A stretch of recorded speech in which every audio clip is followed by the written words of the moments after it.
the Shifting Current is kind of a bridge between the two series. So they're characters from the third series, but they head to New Mexico for a case, and there's a tie to the new series. They connect that way, so it's kind of a bridge story. And the hero goes back home after the death of his grandfather and finds out it was a murder, and then goes to investigate the case. But there's ties to the private investigators in my brand new series. So that was kind of fun, writing a story set in New Mexico and tying the two series together a little bit. The Shifting Current is a sequel to my Coastal Guardian series. It takes place in New Mexico, and there are ties to my brand new series, which is called Jeopardy Falls. Jeopardy Falls, I picked a place in New Mexico. I did live there for 7 years, and most people do not think of waterfalls, but there are waterfalls there. And I thought, what if I put this fictional town kind of in between Santa Fe and Taos, up in the mountains, and give them this waterfall that's up by them. They're not big, they're very small, but they're still there. And there's rafting and kayaking and all that kind of stuff, which a lot of people don't associate with New Mexico.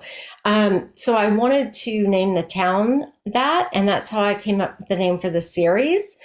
For all the series, it's a little, I take the location name and then I add a word to it that hopefully reflects something about the series. Whereas titles, I try to match it to the story itself. It actually came from writing a description of the book where at the end of it, I said, one wrong move could lead to their death.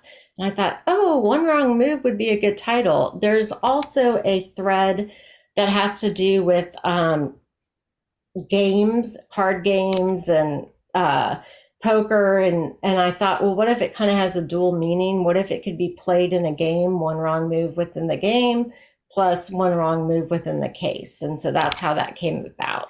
I was watching, again, a movie. This is kind of where my ideas come from usually. Now You See Me, and I thought it was a brilliant movie. I loved it. And somehow that transferred to, what if somebody grew up with illusionists for parents? And then that kind of shifted to, well, what if that was a cover and they were really con men? And the kids grew up in that and were used in that. And once they grew up, they decided they wanted to kind of get the red out of the ledger, and so they turn around and bust cons.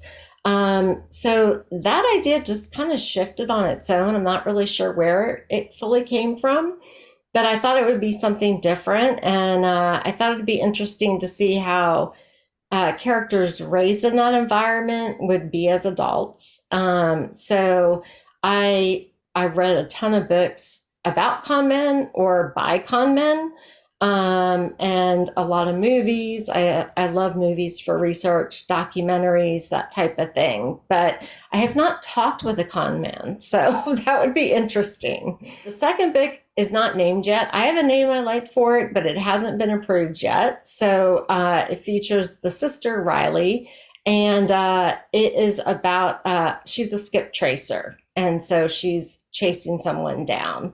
And it is due on April 8th, actually, so not too long.